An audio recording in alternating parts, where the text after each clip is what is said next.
Everest Pipkin is a game developer, writer, and artist from Central Texas who lives and works on a sheep farm in southern New Mexico. Their work, both in the studio and in the garden, follows themes of ecology, toolmaking, and collective care during collapse. When not at the computer in the heat of the day, you can find them in the hills, spending time with their neighbors, both human and non-human. Take it away, Everest.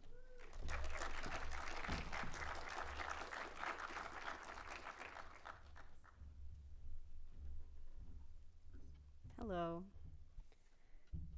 Hi. Thank you for being here at 10 in the morning. To me, this is still a very reasonable time of day because I'm very jet lagged. But normally, 10 a.m. would be an ask. So for those of you for whom it is an ask, I appreciate you being here. And yeah, I'm looking forward to getting to speak with you for the next hour. I am Everest. Thank you for having me. I am an artist and a game developer and a writer and a resource maintainer for a lot of projects kind of across the internet. And my work both within and without the studio really follows themes of ecology and tool making and labor, both on and offline. And a lot of my work, I used to say this, and now I say this with the level of grain of salt that it deserves, but a lot of my work takes quote unquote data as its subject or material, but only ever with the kind of full understanding and knowledge that data is people, right? Is simply the aggregate information of people kind of mediated through distance. And I think that often circles back through a lot of my work and this talk. And I'm also interested in fantasies of collapse or apocalypse or system collapse, but not so much the fantasy of shaking it all up, but rather that desire to unmake the world into one of collective care that so often drives those. So if you know my work, it might be the tabletop games, The Ground Itself, or World Ending Game, or the browser-based body horror idle clicker, the Barnacle Goose Experiment, or any number of smaller internet projects and pieces of writing. But if you don't know my work, that's fine, because I'm gonna float in and out of it over the next hour of you, but it's gonna mostly be drifting by it in glancing passes. So I am gonna use it more as example than as subject. Instead, I'd really like to talk to you about being online, what it is to play with others through mediation and distance, networks as their own kind of play, and the fundamental togetherness of online space. So I've spent the last few years living rurally on a farm in southern New Mexico, on southern Apache land. And my internet there is really unreliable, which has so many things kind of teetering on the edge of usability, the effect of making it really stand out in my day-to-day, and that it is not a given. And so I think about it a lot. For instance, I recently repositioned the modem to point at my desk so that when I'm sitting down, I can look up when a page is not resolving, or if my call dips or something, so I can see if the baleful blink of the LED is green or red, to see if the ISP has dropped or if it's something on my end. And very soon I'm told that I'll be able to upgrade kind of my connective wires from their current copper, which was an exciting kind of find when I went, why is my internet so slow? It says that I should have stronger upload speeds than I do, and opening up the box and being yes, copper wires into fiber optic, meaning that while my download speeds will increase 20-fold, I will, which is, I suppose, its own kind of final death knell, no longer be able to run a home phone line on the same network. But I guess time does soldier on. I mention my intermittent internet connectivity not just to complain about something that should by all rights be a public utility in the United States and in any other country whose government has outsourced citizen internet access to a profoundly necessary type of connectivity to for-profit provider companies, but also to simply say it's something that's both very important to me and on any particular day, not a given.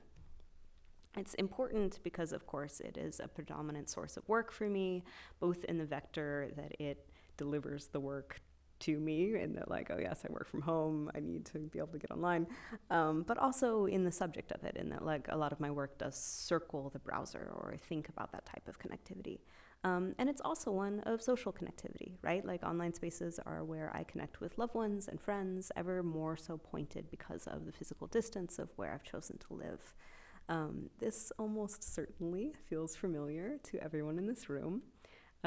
You are people who play games. And if you've ever made a friend through a multiplayer game, or kept up with family through a distant move, or reconnected from someone from long ago by recognizing their username, or even just chatted in the ephemeral text chat of a live stream among strangers, well, you probably know what I mean.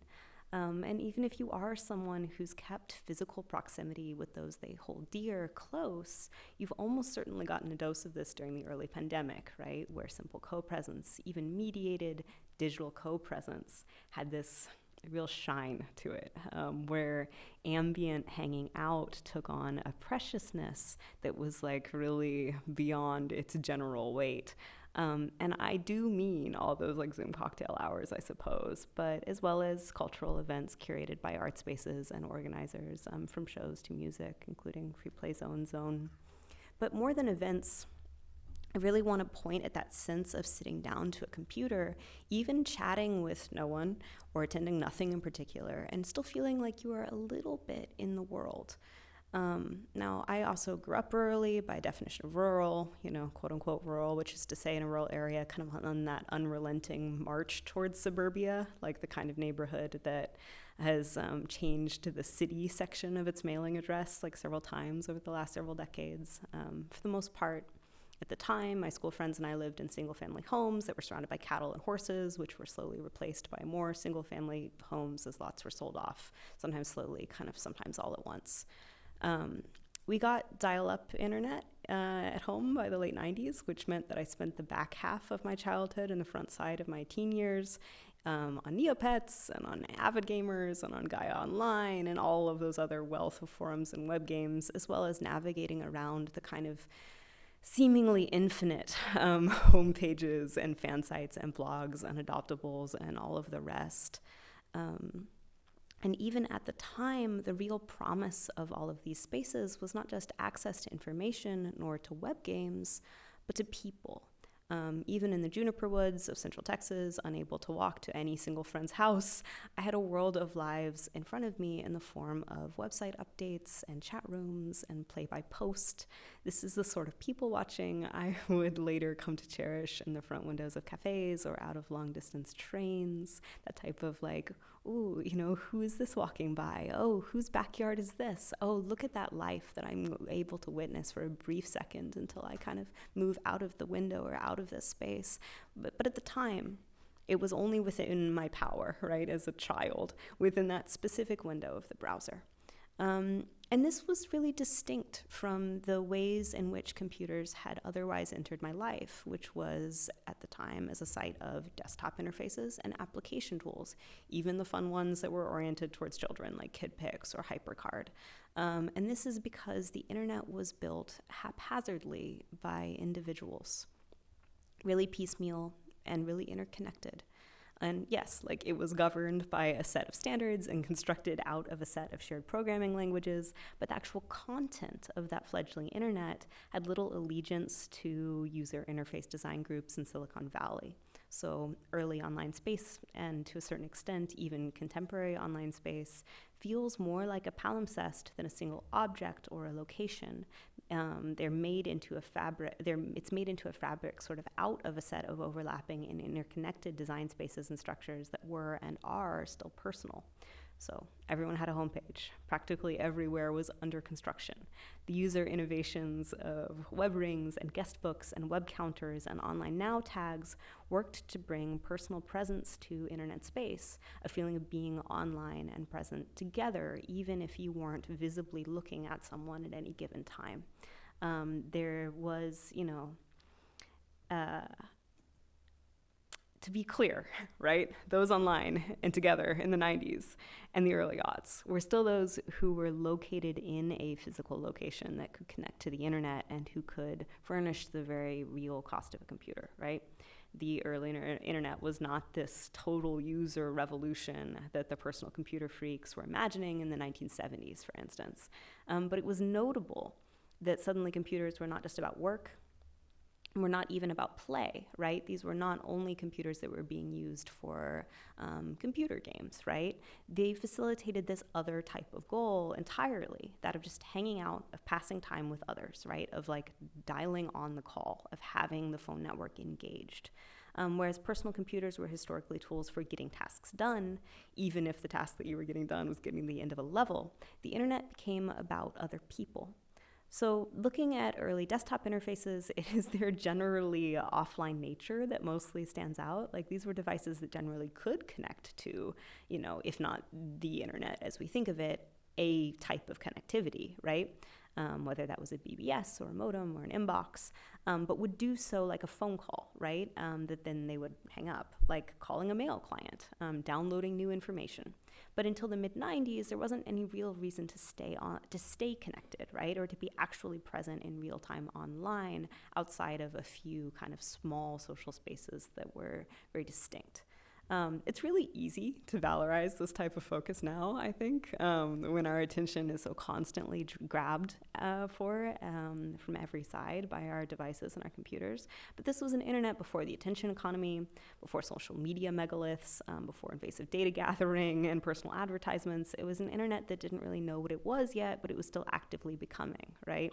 Every under construction GIF promised that there would be more here tomorrow and asked you to come back to see what had been made by one person. Generally overnight. It felt really explosive and vibrant and vast, and more than anything else, profoundly peopled.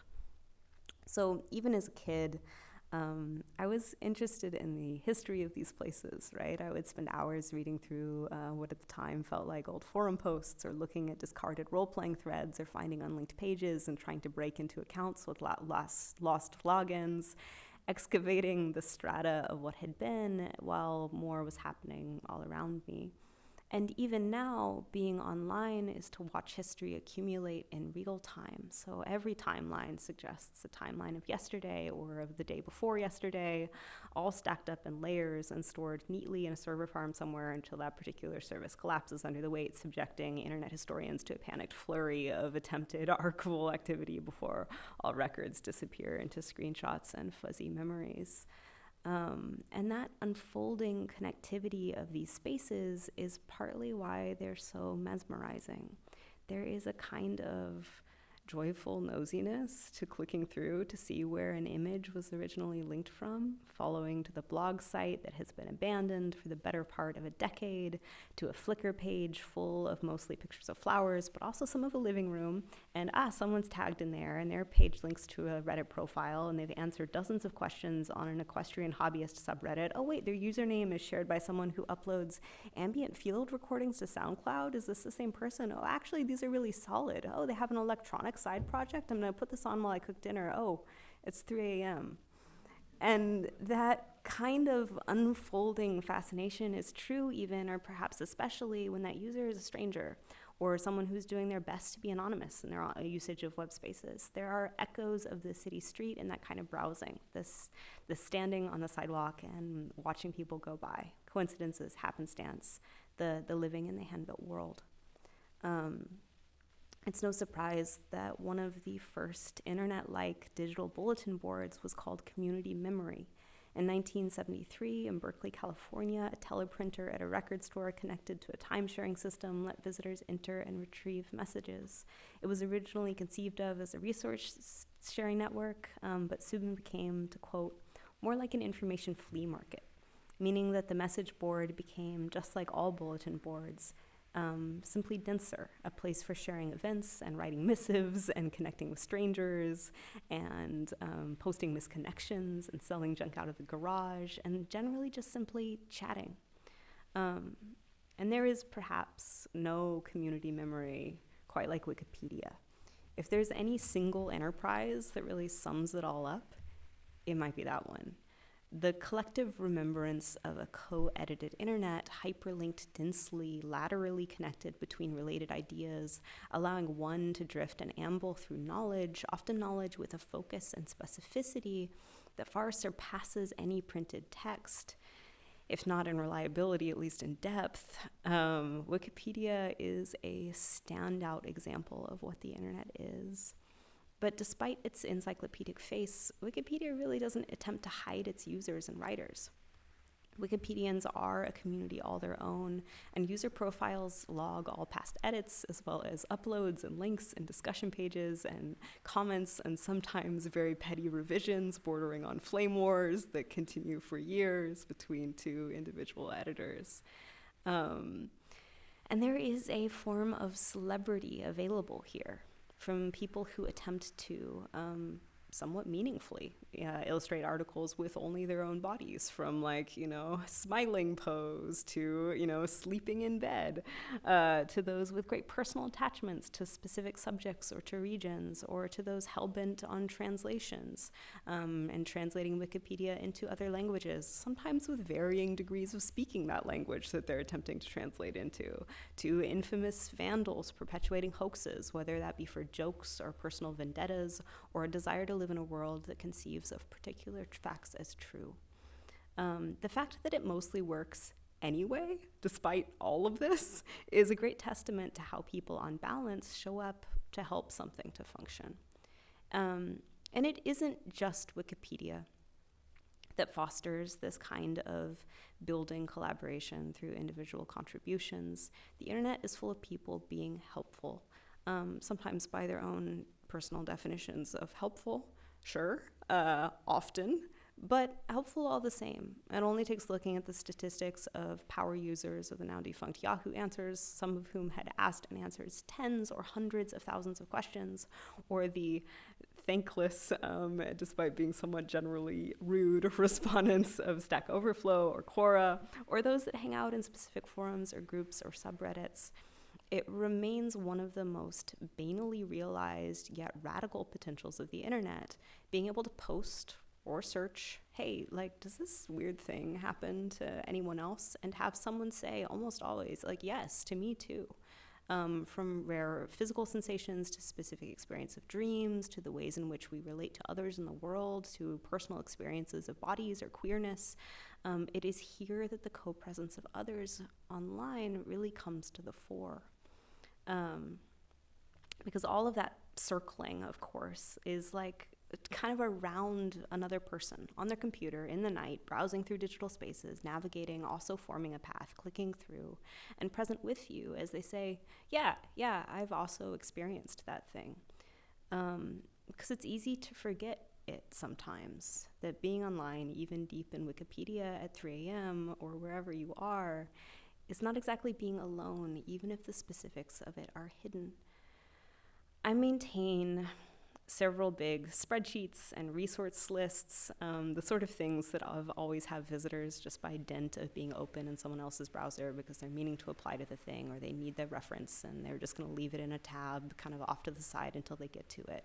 And we sit there together in the middle of the night as I update links in row 506, and I wonder about anonymous aardvark or goldfish or porcupine, who they are and if they're okay and if this is helping and if I know them, if we've met.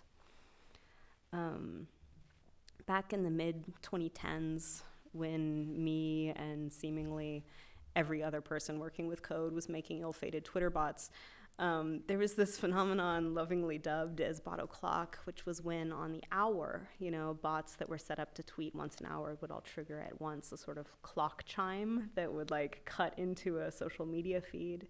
And much like a clock in a living room in the business day, this cord would get lost, right? It would kind of fall apart into other posts from, people who had thoughts about the world. The sound would get eaten up by the traffic or the radio or the voices of people. But at 2 or 3 or 4 in the morning, sometimes it's just you and the clock chiming on the wall until another person's kind of, like or comment placed on one of those robotic chirps would cement that you were never alone at all, even if the other people in the space were quiet. even if it took an automated presence to remind you of that. And that's being online, right? It's never being fully alone, even if your presence is obfuscated and dimmed or reduced to the slimmest of real-time information. This has elements of the background Twitch stream, right? The stream on another monitor as you do your work, of the lurker, of I'm one of 18 people watching now and none of us has typed hello into the box. It's let me sit at the end of the bar with my book and watch the room. I have been deep in playing. When people ask me what I've been playing for the past 6 months, I have to sort of shamefacedly say I've been playing one game and one game only, which is a fan-made and run reinterpretation of of Neopets with an aesthetic and core sensibility that is lifted right from 2002. It's called Grundos.cafe. It is lovingly constructed and run by volunteers, and I'm not necessarily sure how they've managed to do this and not get in trouble, so please don't tell on them to the Neopets Corporation. It's very important to me right now. But it is a remake of the site sort of as it stood aesthetically, although with structural and game design balances that are like very clearly from the now, including kind of real-time events.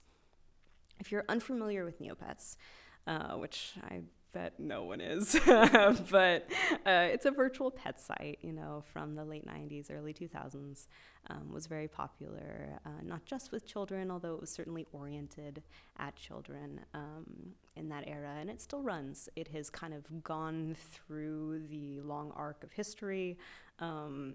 It has cemented itself in place as a browser-based game that now has microtransactions.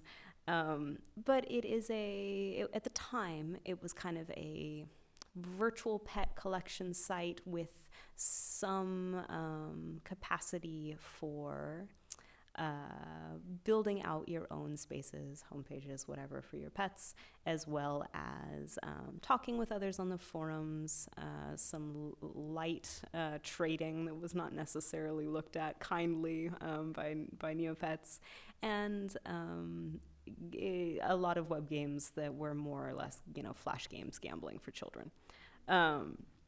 So, Grundos.cafe. Faithful reinterpretation, except that I am now 33 years old. And the things that stand out from those spaces are pretty distinct, right? And one of them is the ways in which the economy works on those websites, which is not something I was necessarily tied into at the time as a child. Neopets and its various sort of antecedents are online games. They are, played by lots of people at once, but they're not classically networked in the way that we might think about digital games being networked, right? They're not multiplayer games in which you have a body that you're navigating around a 3D environment with other people. You are on a website at the same time as others, and you are seeing the same thing as other people. But there is no co-presence information that is visible